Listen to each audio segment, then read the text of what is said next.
आज আমরা মানুষের তুলনা করেছি আজ আমরা তাহলে কই সালে বুঝে বুঝে বলি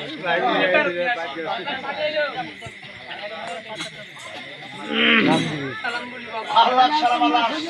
সালাম আল্লাহ সালাম আল্লাহ সালাম। দেখো বাবা তো অনেক ভালো আজ তোমাকে আমরা একদিন ধরে কিছু ভিক্ষা দিয়েছিলাম আজ দোকানে এসে আমাদেরকে মারধর করে আমাদেরকে বলেছে হয় বাকি দে তাহলে আমাদের মার ফেরত দে আজ আমাদের এমন সম্পর্ক যে আমরা মারবো বা টাকা দেব আজ ভিক্ষাটুকু দাও সত্য বলছো বাবা তোমরা একদিন ধরে ভিক্ষা না দিলে আমার মুর্শিদ হবে না। আমি তোমার বাবা